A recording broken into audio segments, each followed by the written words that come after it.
All right, we're live, man.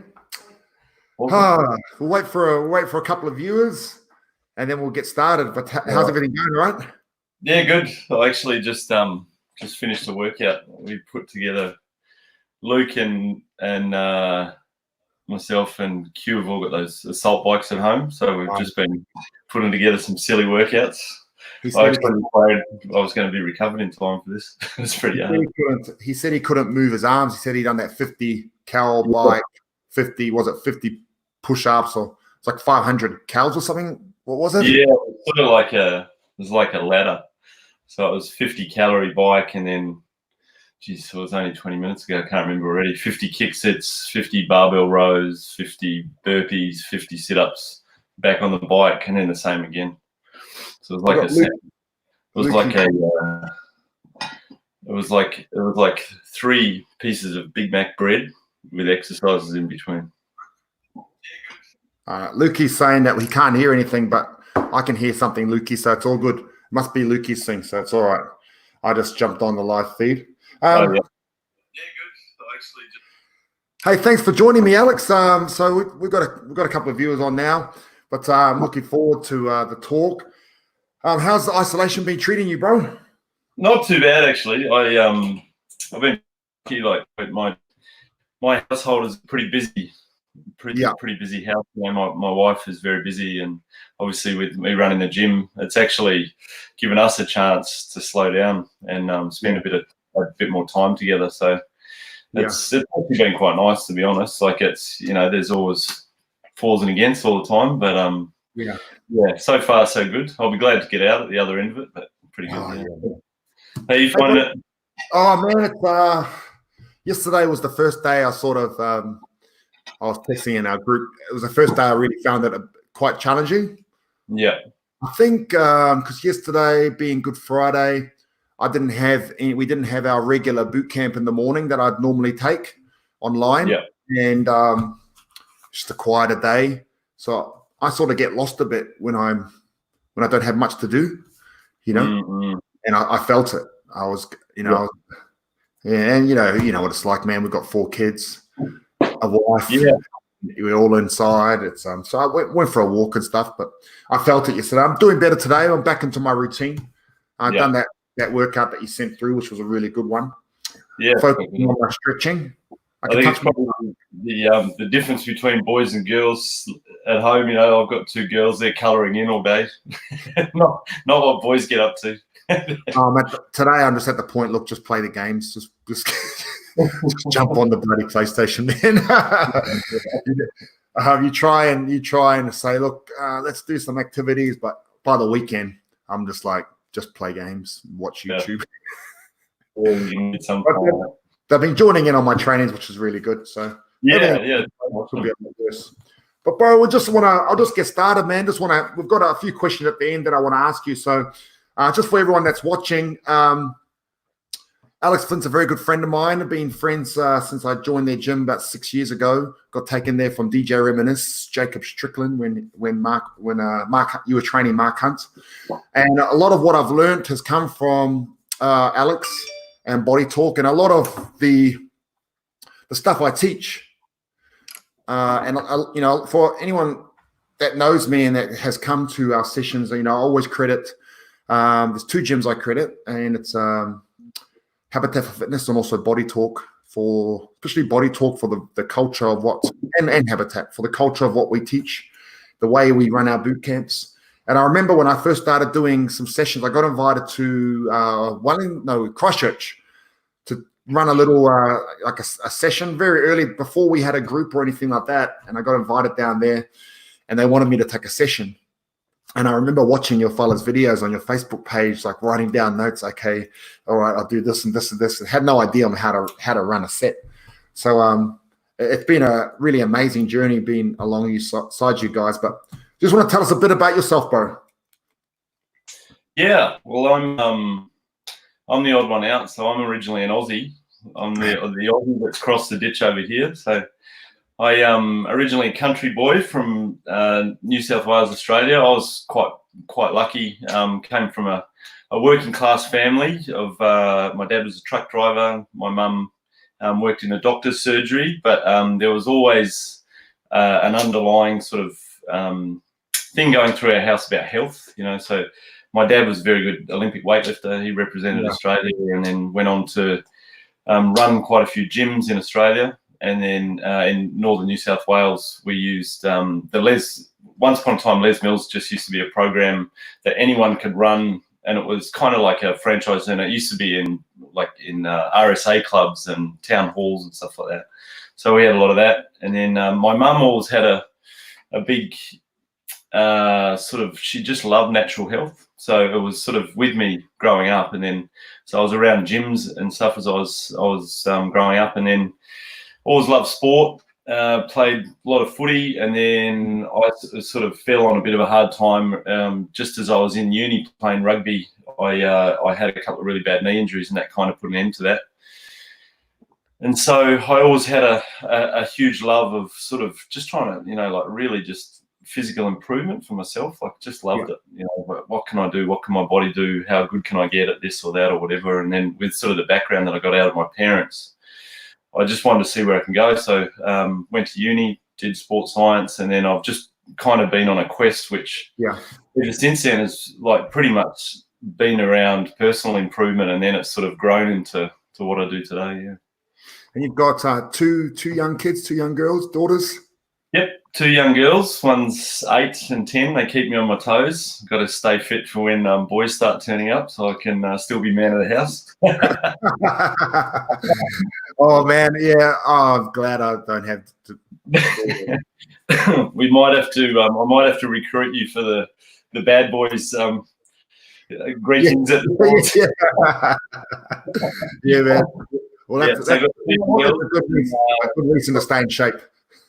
Yeah, and I've had a few, sort of career-wise, I've been through. I actually started as a PE teacher and spent a fair bit of time in the UK coaching schoolboy rugby and opening gyms and stuff in schools over there, and then met my good wife in the UK, and then we came back here, and then sort of since then I've really been headlong into the fitness industry in New Zealand. How's Rochelle finding? I noticed that she's actually in a lot of your workouts at the moment.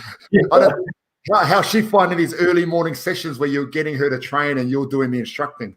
It's quite funny, really, because she says to me, I want to do it. I want to do exercise. I just don't have the time. And I'm like, you realise that I deal with people like you every day, don't you?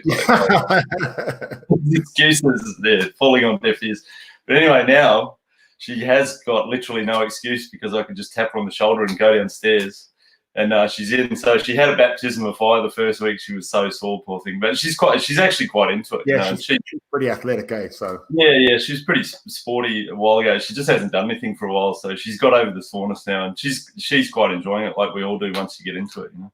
Oh, awesome, man! And through her, we got into Cavalier Bremworth, and we're running some health programs there, which is cool. It's funny how this world all works out.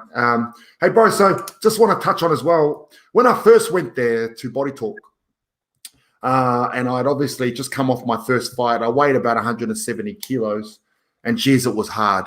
It was hard, man. But the culture kept me going. I felt safe. And also, you were training Mark Hunt. So you were the strength and conditioning coach for Mark Hunt. How many fights? Do you want to talk about that? Yeah.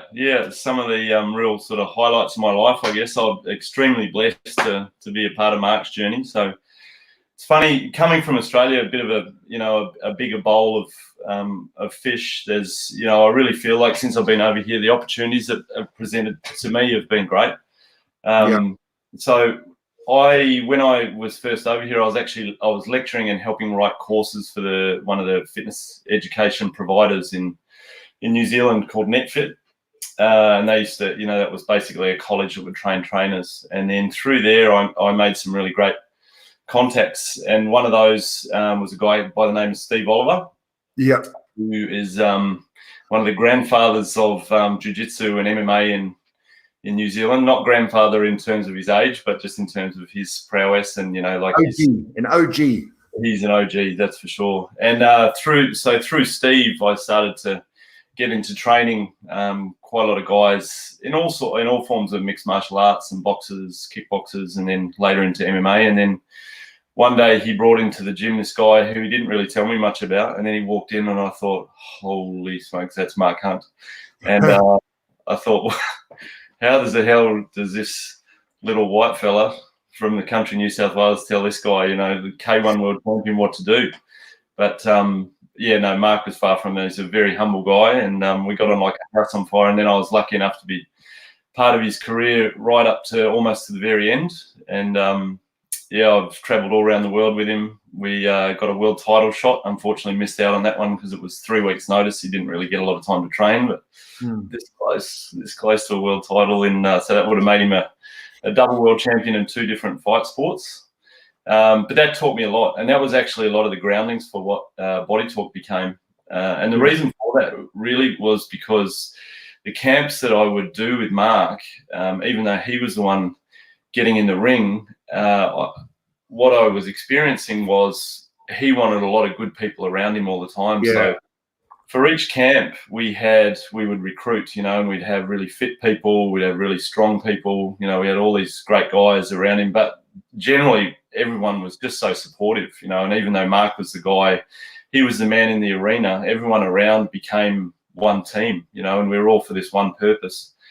And it was that I thought to myself, there is some real good in this that everybody needs to experience. Like, you don't need to be getting in a ring or a cage to experience what this is, like training together and sharing these sort of moments of, pain, but also of, elation, and getting through these workouts together, and then ultimately achieving success together. And it's just such a great thing. And that was really where it came from.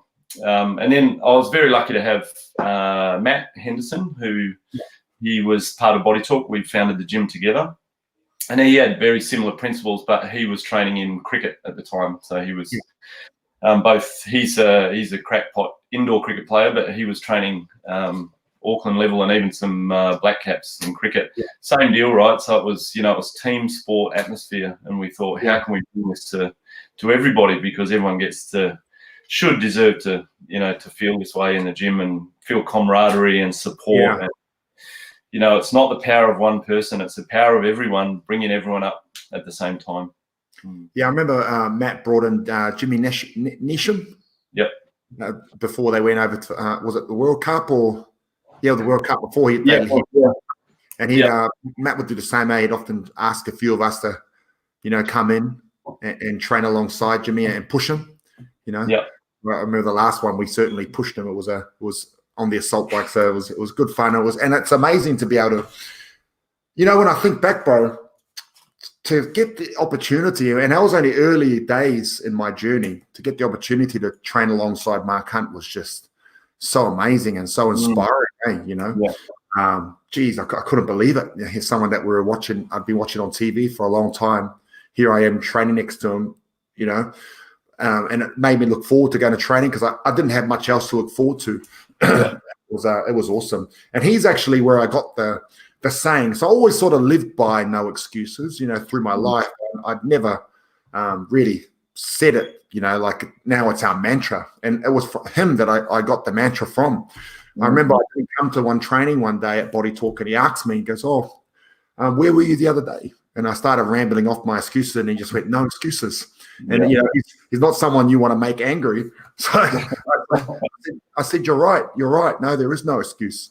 So that's where I got that from. It's been, what was there's 2 things. What was the highlight out of that whole, going through that with Mark Hunt? And also what's the biggest thing you learned? Good questions. Yeah. The highlight. Yeah, the highlights. Honestly, there's so many. To see the other side of the absolute top echelon of fight sports. One of the big things, it's starting to lift now with Israel and Dan Hooker and Kai and all these guys coming through.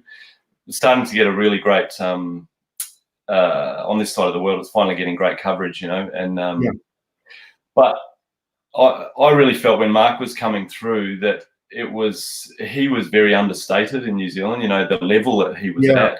And, he could literally walk down the street in New Zealand and most people wouldn't recognize him. But then we'd go to, we went to Japan, and there's literally people on the street bringing his wife and his children. They know his wife and his children. They know their names, and they're bringing him presents. And it's just like it's superstardom in other parts of the world. And you think it's just so different. So I guess, to see the treatment and the way that, the red carpets are rolled out, it's pretty special, and to meet people like Dana White, Bruce Buffer, all the guys at the top of the UFC. And then, a lot of people met quite a few stars on the sides and that sort of thing. Probably the highlights were going to Japan. We had a great time over there. He fought Roy Nelson, which was a really good fight. It was a very interesting one.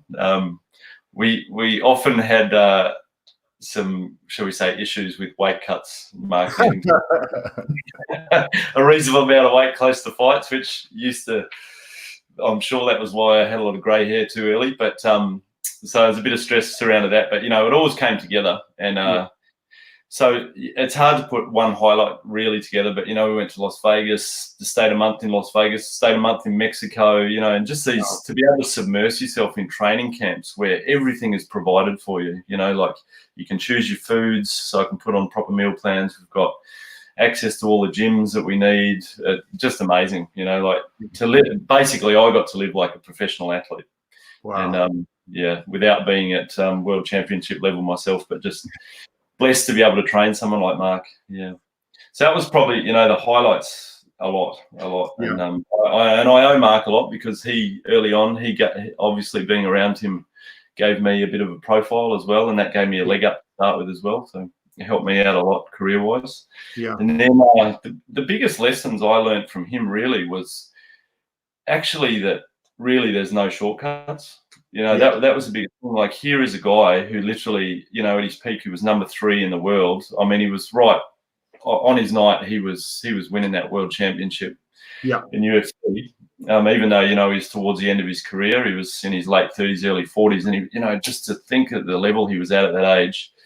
But the biggest thing was there was no shortcuts around what we were doing. There was no magic bullet. There was no secret. There was an eating plan which had to be followed. There was exercise which had to be done every day, and there was looking after your body outside of training. And that was, I guess, tied up in a bubble of mindset, which was, if you're going to get to this end point, this is what we've got to do, and that's it. And I think that was probably the biggest lesson for me is the shortcuts. There's no such thing. It is discipline and doing the work. Yeah. And Bo, what was just with Mark's the weight? What was the most amount of weight that he had to lose? So we had some challenging ones. So you have to be 120.4 kgs, which is 264 pounds to fight. If you don't, you will lose part of your purse. Basically, you've got to be under the weight category that you're in. Even at heavyweight, you have to make weight. Otherwise, it's basically, you're disrespecting the sport, and you can turn up in any shape you want. So he, I think the most we had was 32 kilos. Yeah, 32 kilos in, that was in about 13, 14 weeks to lose. Yeah, which is challenging because there's a very big difference between weight loss training and high performance sport training. Yeah. So we're sort of doing biggest loser camps at a stage where really we should have been doing, high performance training, but it is what it is. And, and that's probably a lot of the stuff that people never got to see behind the scenes, like just how good an athlete Mark is. Yeah. What he had to put himself through just to get in the ring. Yeah. Was incredible. Like he'd fought the equivalent of 3-4 fights just to get in there, just to get, himself in shape. But at the same time, I think one of the big things was because he used to relax, we used to talk about a bit in between his fight camp, maybe a little bit too much, but because he did used to relax in between, I think it did help prolong his career. It was why he was able to go on. Yeah, I learned heaps from him just in the small amount of times when he'd come back for camps, and I'd be lucky enough to be around. I learned so much in terms of just work ethic, you know. Yeah. It was pretty awesome. The other big thing with Mark is there was no doubt in his mind. Like if he was going to do something, it was happening. Yeah. That's how it was. Like, and it didn't matter whether it was the opponent that he was going to fight. There was no doubt in his mind that, you know, he was the best guy in the ring. If it was losing weight, if it was a business decision, if it was, you know, there were so many things that I came across in my time with him. There was no doubt about it. Unreal.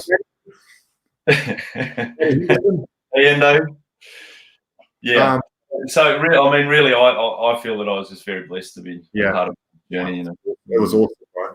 And now, on the other end of the spectrum, when the mighty Butterbean, you entered his camps. You're not a bad egg yourself, Dave.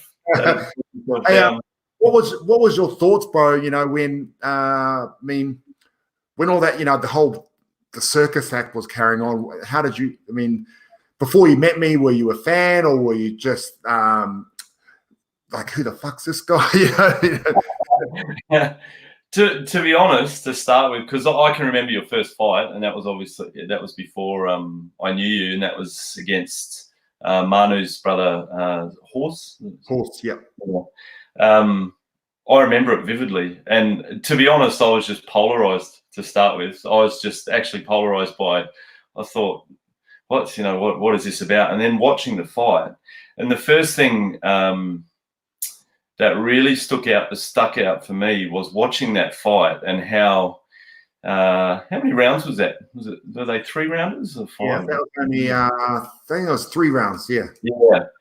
I remember you coming in that 3rd round, you just absolutely giving everything you had, and that to me stuck out. And there's a few other people that you've trained who have had similar things happen where I've watched them do something. I thought, my goodness, like there is something special in this.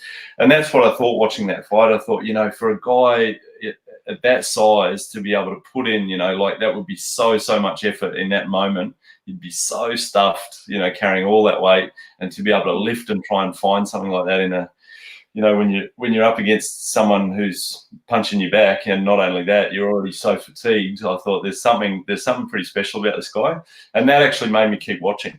Yeah. I remember, man. Yeah. I remember going into the ring before that fight, and it was I was under a lot of pressure, and the hate I was getting was crazy. And I looked at a picture of my kids right before I walked out. Didn't have my children at the time, and I was nearly crying walking in, but I thought, I lost a lot of weight, and I thought I was looking good, and trained at Habitat and also boxing Super City. And I thought I was looking really good. You know, when you lose a whole bunch of weight, you're like, yeah, I'm the, you know, straining your stuff. And it wasn't until I got on the ring and I looked on the big screen, I saw everything still hanging out. Went, oh, man, I've still got some work to do. And I looked across that Horse, and he was in supreme shape. And I go, oh, man. I went, oh, no. But I managed to get through, man. It was really cool to have you in the camps as we're going forward, you know. That was pretty awesome. Hey, bro, now BT, Bodytorque.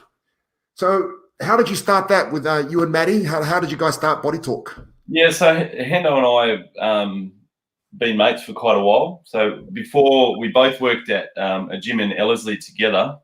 So Matt was playing cricket, and he was training as well. He was already a PT, and I was at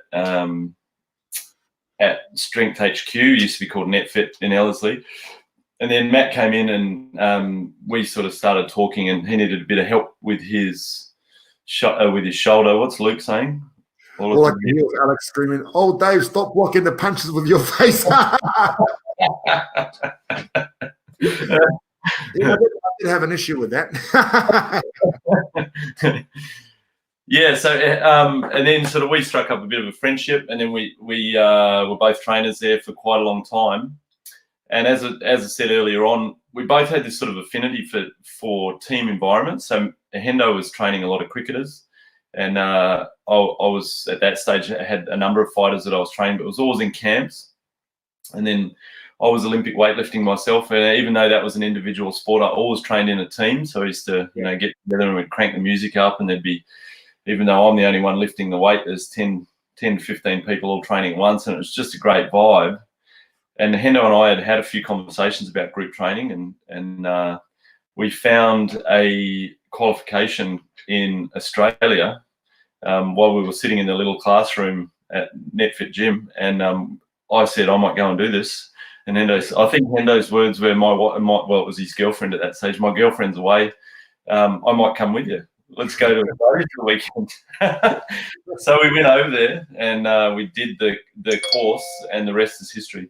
So we came back, we learned a bit about sort of group training, how just some bones of it, but then really we just used what we knew ourselves about, sort of team training, and obviously we'd both been trainers for a while.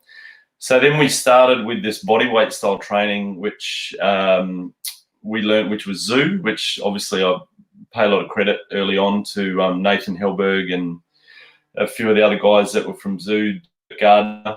So those guys, I went and spent some time with them at the Gold Coast. And I learned a lot from them, especially I learned a lot about culture from those guys as well, just about people together as a group, and sort of no one's above each other. And one of the things that's really stuck out for me from those early days is, as an instructor, you shouldn't put yourself on a pedestal. You know what I mean? Like, you're a real person as well, and you go through just as many struggles. And actually, if you appear real and you show people what you're going through as well, aka you train with them, you talk about your experiences, all those types of things, you're far more likely to connect with your audience. So anyway, so Hendo and I started doing our bodyweight training stuff, and before we knew it, it had really blown up. Like, we were doing classes, we had no gym, we had nothing. So we borrowed the aerobics room at Olympic Gym. We used to do some outdoor classes, and then we had there was an indoor cricket centre in Newmarket, which, because Matt's mates with, that's actually your first session, but it was the first one you came to. Yeah. So we went and we had this indoor cricket centre, and we just used to do those basically every day. And Matt and I would train twice a day like madmen, and got really, really fit, but also just started to create this great community of people that, we were all training pretty hard. And there was a lady that was in her 60s. There's there's Mark Hunt, there's young cricketers, there's a massive mix of people and everyone in between, and we're all training together and having a great time and getting fit and getting some really great results. And then it slowly just started to spur on from there. So then we managed to find a little room that you couldn't swing a cat in, and we put some weights in there, and we started to do great group weight training. And then slowly we just sort of worked on. But, early on, Matt and I were very raw, just two guys that loved training, wanted to take training to the world and let other people understand that it's great to feel great, and everyone could have the opportunity to feel that way and live a healthy lifestyle. Yeah. I mean, yeah, man, if you think about it, I mean, the way BBM started, and it was very similar to the way you guys started. You guys started just training outside in indoor halls, in Newmarket, the cricket, just like us. And the culture, is what I learned from you guys. How was it? I mean, it was so cool when I think a couple of years ago you guys all BT came down to one of our sessions. It was a public holiday. It was really, I was proud, to have you guys there and see what we're doing. I mean, what did you guys think when you personally, and I know Matt was there as well, when you came to see, what we're doing?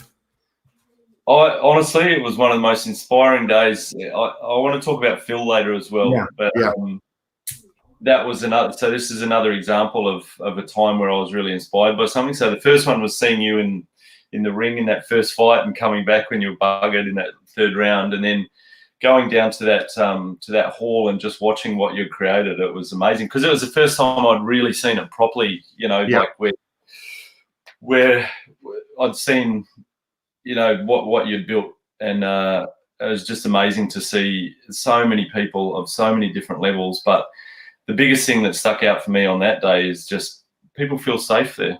You know what I mean? Like, it doesn't matter. Like, the journeys that people are on are just incredible, and they're hard to fathom. The starting points and, the depths of struggle that some people are in, but then to see them in a safe environment, in a motivating and positive environment.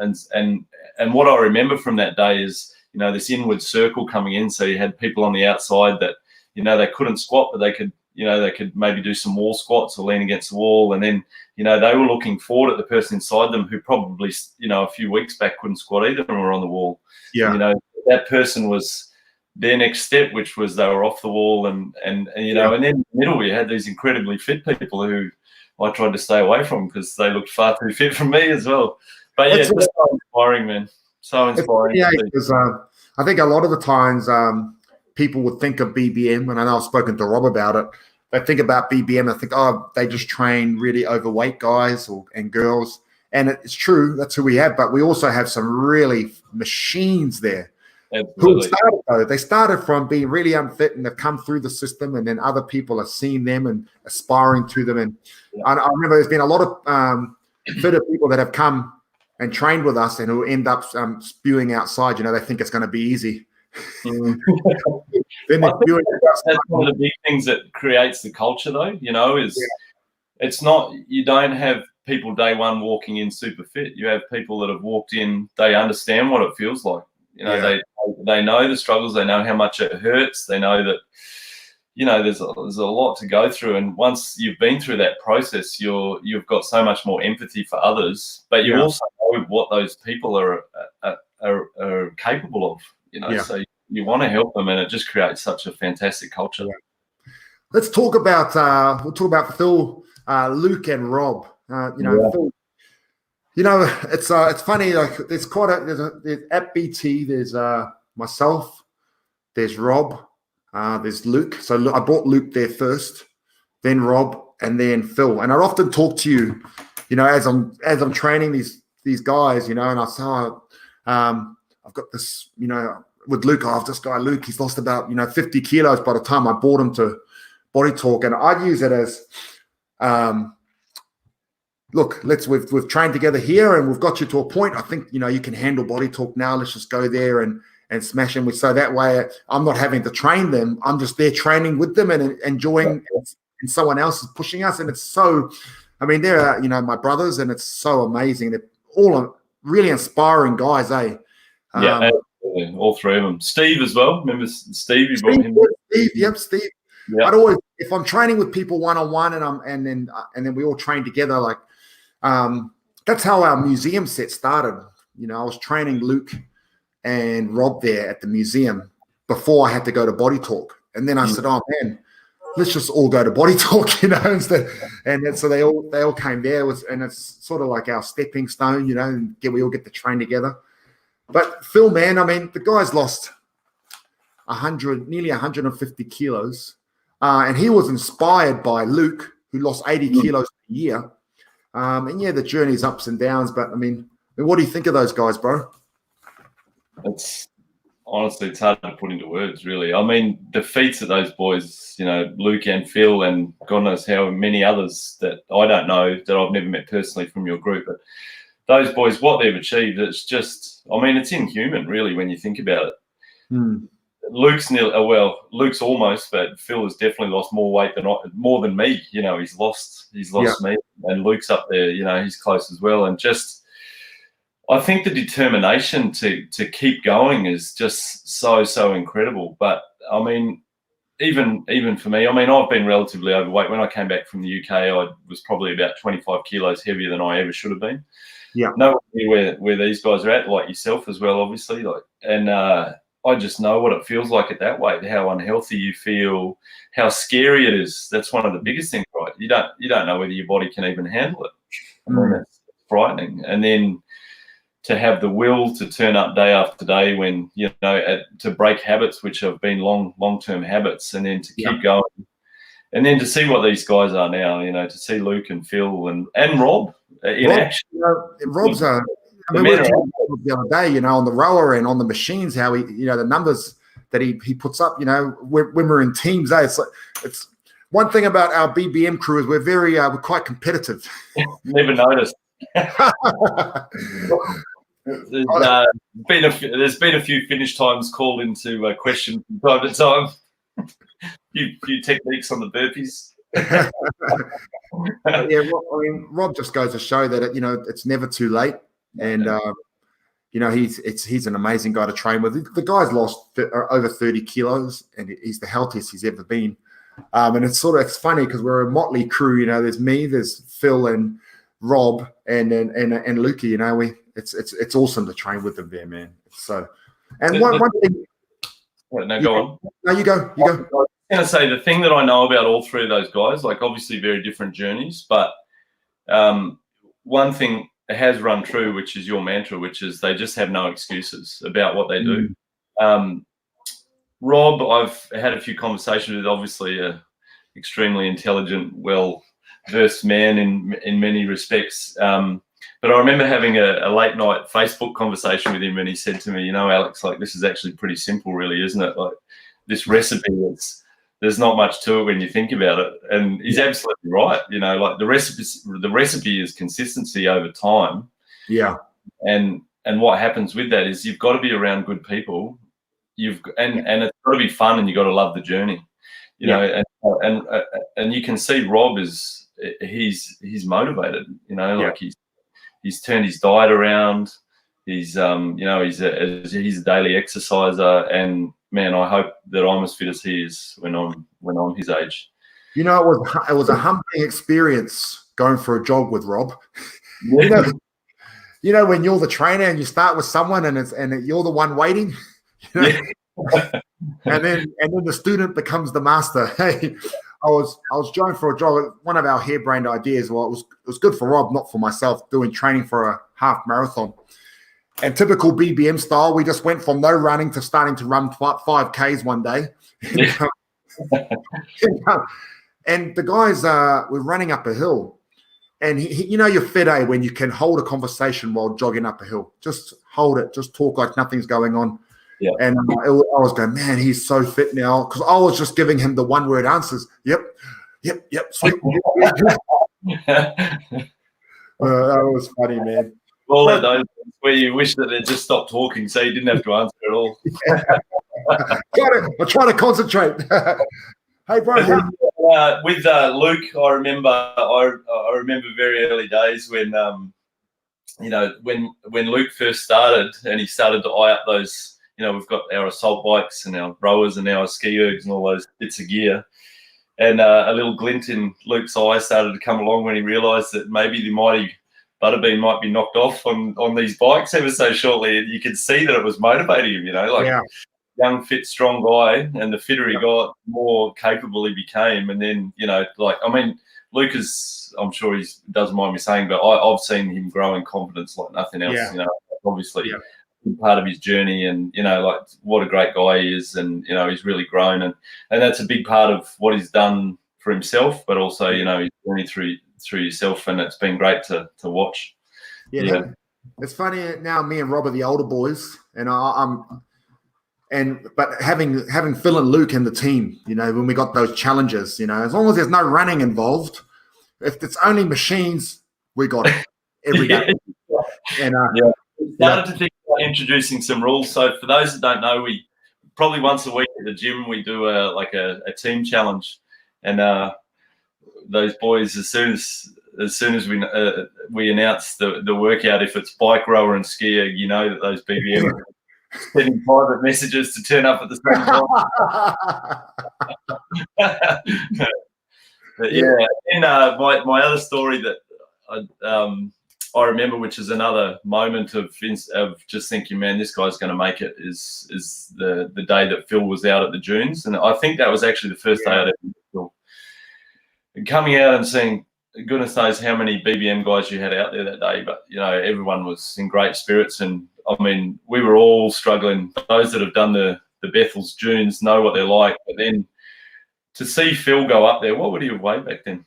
He would have still been in maybe 240, 250 kilos. Yeah. We trained a lot. So we didn't just I actually got a bit of flack for that. Some people were commenting, oh, you shouldn't take him there. But we trained for a bit. He'd already lost about 50 kilos. Right. And you know, when you know someone, you know, when you spent some time, and it's not like we just went there, but that was a really inspiring moment. What was your call when you were I remember watching him, and you know, like every step, trying to just dig his foot out of the sand and make one more step was such a massive effort. It literally took everything within him. It wasn't just physically, it was mentally as well. Just to take a step like that was literally what it was like.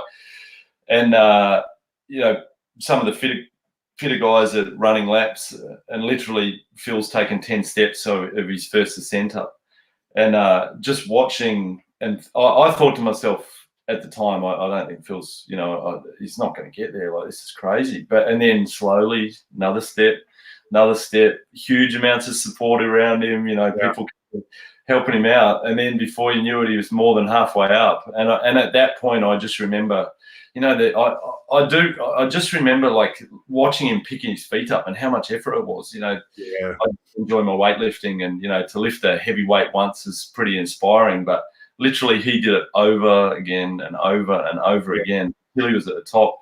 And I just thought to myself, man, this guy's going to make it. He's going to do whatever he wants to do, because the determination and with that spirit, it's there. And I've seen that in a few people. Like, I've seen that in a few weight loss journeys of people that I've trained, upwards, that have lost 50, 60 kilos plus. And they've all had this determination and drive within them that you think the spirit in them, it's like the Jedi is strong. They're going to make it, Yeah.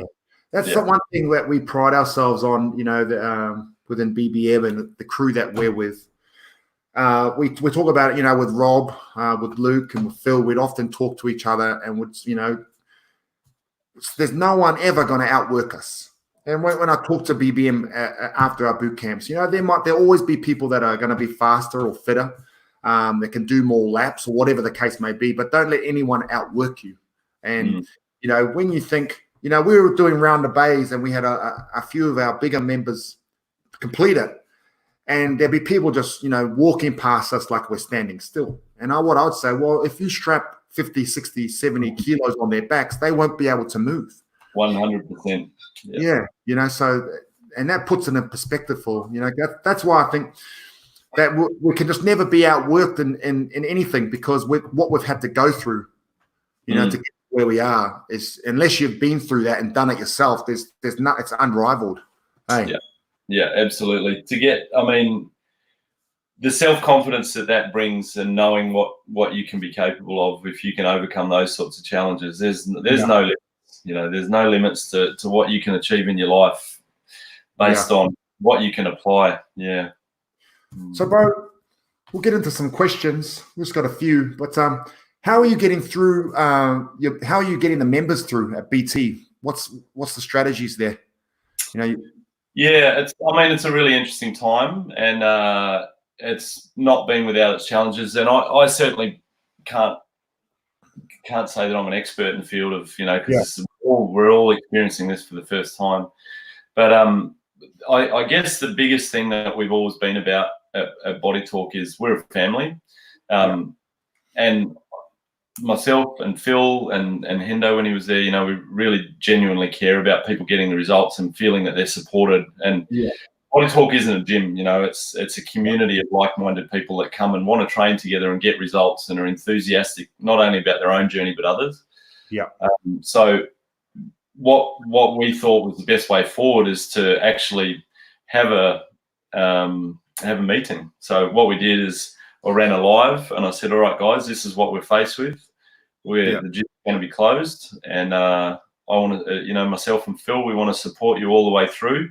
This is a time where your mental and your physical health are probably the most important time in your whole life, because we're going to be locked down. There's going to be a lot of challenges. We're potentially going to be facing a lot of things which are negative, and we really need to look after this. So what can we do? And so we did a live, and we got a lot of feedback. We got a great amount of comments, and we got some really bright people that come to the gym. And between that, we formulated a plan, which was basically we were going to go online, and we were just going to carry on the very best we can at home, and provide a service that's as close to the structure of what we do at the gym from home as we can. And we'll see how we go. And we didn't know, within the course of 3 or 4 days, every New Zealander's life got turned upside down. So it was silly for us to say, this is the way forward and this is all we're going to do. So we've sort of just blended as we've gone, but we've got a fairly good structure now. So we've implemented a timetable, which is what we've always got. So we're firm believers in you've got to have structure in your life. I actually did a bit of an Instagram post this morning about it. But one of the most important things you have is structure. So what I wanted to make sure is that all of our members are provided with a way forward, which is, even though we're locked down, you're still going about your day to day, because the more unplanned you are and the more you just going with the flow, the less chances that there are that you will ever stay on track, because basically you haven't got a track to stay on in the first place, right? So we have timetable classes twice a day. Phil takes one, I take the other one. We do our combination. So we do our fitness one day, which we call ICE, intense cardiovascular exercise. And then on the next day, we do our FIRE, which is our resistance training. We use TRXs. I've had a lot of those at the gym. So we tried to get them out to everyone we could. Most people got them before we got locked down. And we sort of do our weight training with the TRX suspension trainers on the days in between. And roll it out. And then we do some yoga on Sundays. And then the biggest thing is, our gym has always been about, it's holistic, exercise is one part of this journey, right? And actually, if you focus solely on exercise, you're doing yourself a disservice. And also potentially it could end up that you end up worse off, because if all you do is focus on exercise and nothing else, a lot of exercise can make you very hungry. A lot of exercise can make you very tired. It doesn't necessarily end in you doing the right behaviors, which is the other 23 hours of the day. So we're also trying to implement and keep on with our ethos of eating well, recovering, thinking about all the other things. So we've tried to do some of that as well. Yeah. That's what I'm struggling with in terms of structure. I noticed that yesterday I didn't have my usual boot camp, and I struggled without having that structure. This morning, I did the workout that you sent the other day, which was a really good one. But bro, I'm really struggling, and I think a lot of people are, even though there's no takeaways open, when we do go shopping, with once a week shopping, we get a bit of treats, like some biscuits or something like that. Even so, I'm not eating any takeaways, but I might smash a packet of biscuits, So, but what's some tips there in terms of eating while in isolation? Eating is one of the most important parts of this, What can you give us some tips around that? Yeah, like the eating part of it is really interesting, right? So, you can get on the internet and find as many diets as you want, you can find within the first page of Google, you'll find 20 good diets, weight loss diets or muscle building diets or energy diets or whatever it is. But what we come to realize, it's not really about the diet, we all know what to eat. We all know what we should be eating, but that's not the issue. It's the other stuff that creeps in, and it's the way that we feel. It's the what would you say?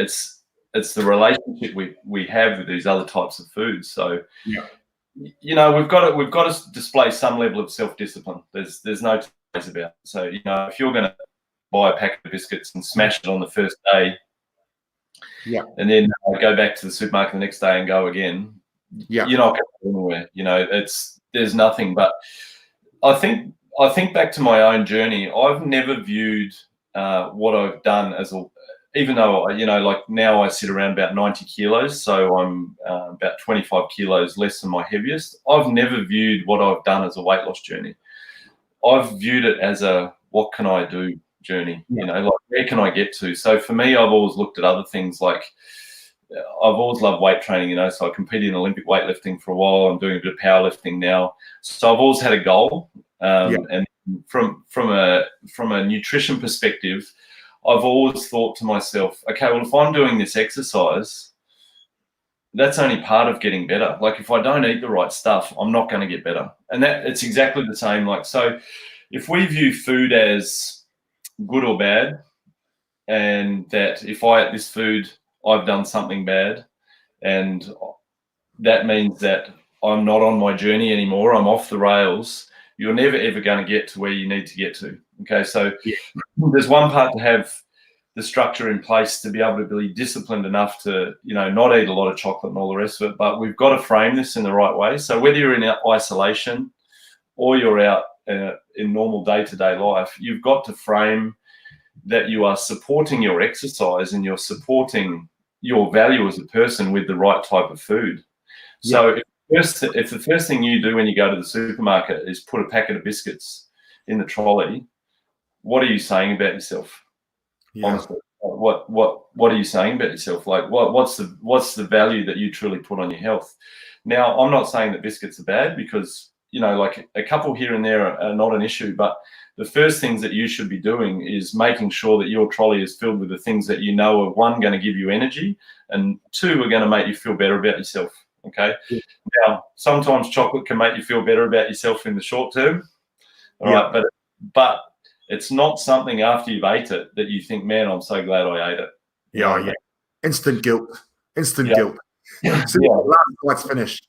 Damn it. Yeah. and then that sets us up for this feeling that we need to punish ourselves with exercise, as opposed to use exercise as where can I get to? How fit can I get? Or, can I run a marathon? Or, can I, whatever it is your goal, however exercise turns you on. But if we view it just as a means to lose weight, we're sort of missing the message, which is actually it's a way to get healthy. And if we're doing all this exercise and then eating the wrong type of thing, then we're not getting healthy. We're actually causing a stress which we can't recover from. Yeah. So in isolation, my biggest tip is the first thing you have got to do is have structure with your eating as well. So if when you get up in the morning, you don't know what you're going to eat for breakfast and it's not planned, well, there's more than one choice. You know what I mean? Like, your choice could be, well, I can see what's in the fridge from yesterday, or there's a bit of leftovers, or I might have this or that, or this is my breakfast because that's what I have, because I want to feel better, have some energy, and go on. So, I mean, the actual what to eat, it's a pretty heavy topic, but the biggest thing is, your shopping list. You should go to the supermarket with a shopping list, not just go with the flow and think, I'll see what I'm going to buy when I get there. Yeah. I made sure I stayed home the second week of shopping. Yeah. The first time I went, Karine had a trolley, I had a trolley. And my trolley was not good. Yeah. It's a hard one because, like in times like this, it's really interesting. I remember when reading about when the Twin Tower disaster was and the incidents of stress-related fast food consumption just went through the roof, because when we're stressed, we want to eat comfort foods, and comfort foods for most of us are junk foods, because in the moment, we get that taste and that sweetness or whatever it is, and we feel good in the moment. But, if we really think about what we're doing, we are comforting ourselves in a way which then we're going to long-term feel worse for, So we've got to find comfort and gratitude in different things, and that's in rewarding your body with things that are going to make you feel better and healthier. One thing I've been doing this isolation is set myself a goal to be I got challenged actually. A friend of ours called Nikki, who filmed our No Excuses series with Phil on Tangata Pacifica. She knows I love a challenge. She knows I never stretch, and she knows my attention span's not very long. So, knows you well. So she challenged me to be able to touch my toes, and then she sent me a 5-minute stretching video because she knew that I could sit down and watch 5 minutes. Yeah. And man, it's totally me at Bodytalk. I never stretch. I come in with two cups of coffee. That's my warm up. I train the house down, never warm down, never stretch afterwards, and go and have a protein shake. And then I complain I'm sore all the time, and I'm not flexible. But I've set myself a goal to touch my toes with him, and because she challenged me, I did it. I've been going hard, and I touched my toes within 5 days. Yeah, I can now go right down to the ground.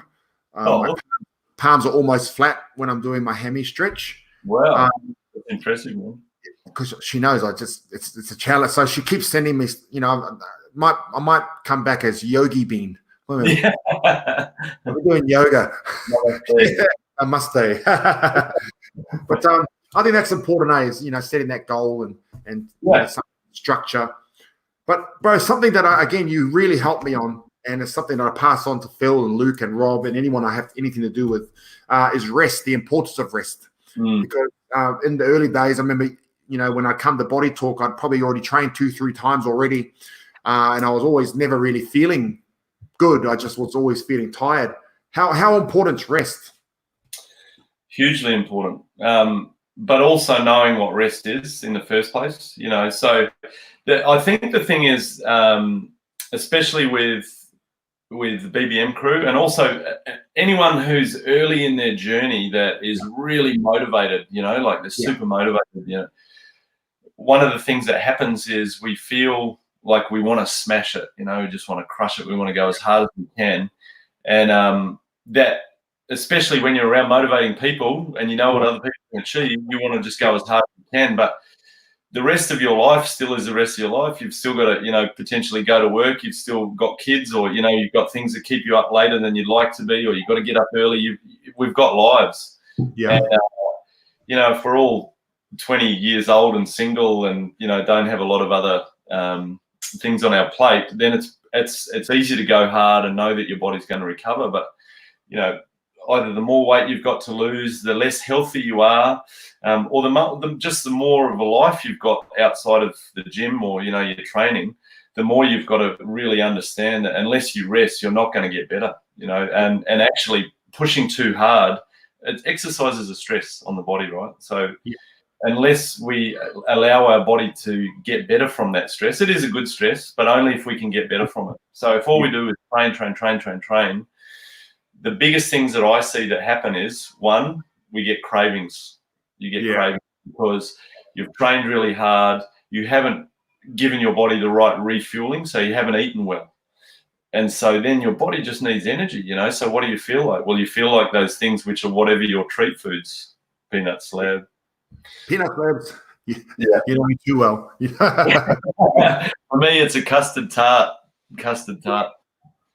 But that's the first thing. And the second thing is, you get tired, and being tired, one, it's just harder to stay disciplined in anything, So your overall eating habits, you're far less likely to prepare food when you're tired. You're more likely to just make spur of the moment choices with what you eat.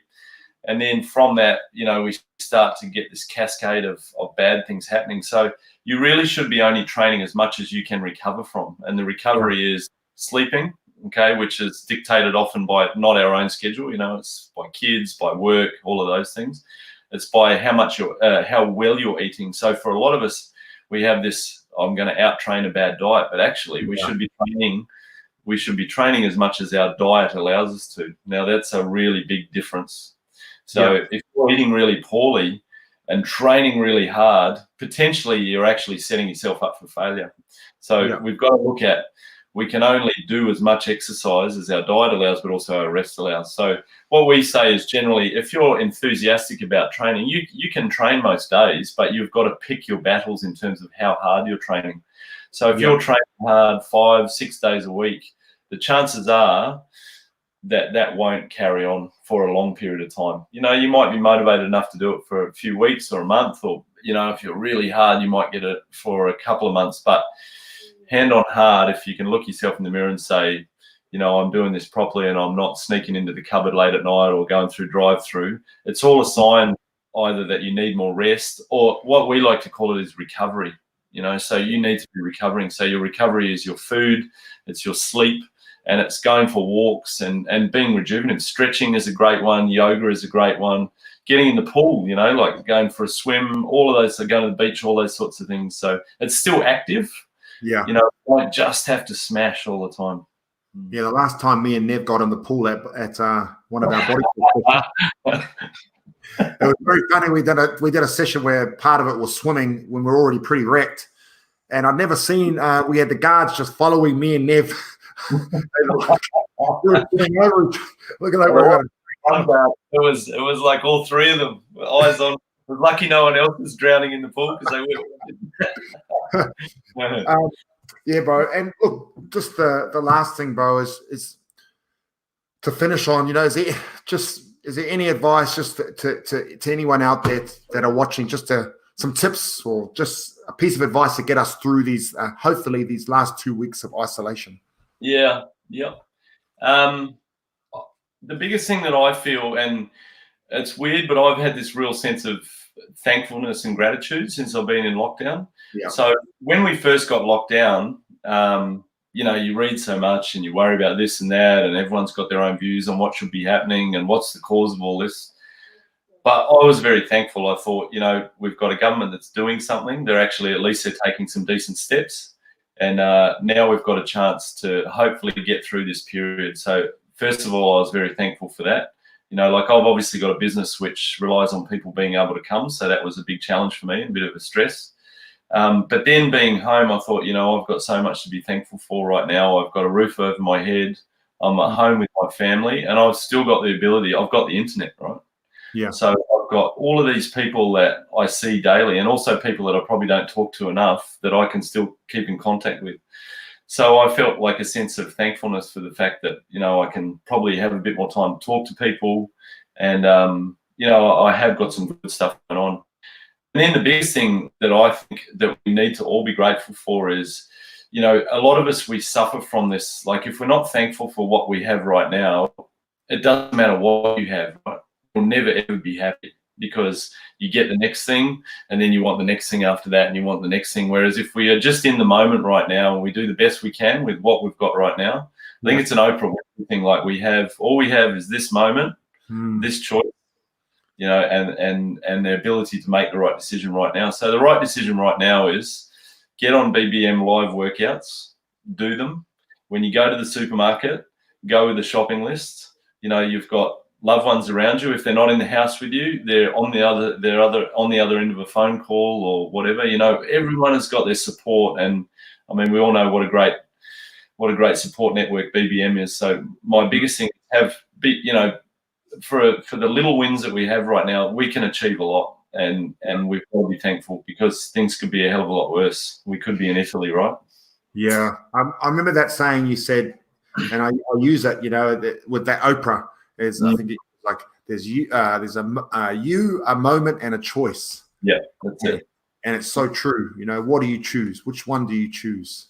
Absolutely. I mean, we can come out of this in 2-3 weeks' time, or whenever it is, fitter, healthier, probably had more rest than possibly we could be when we're out in normal society, when we've got work and, you know, a lot more hustle bustle. Yeah.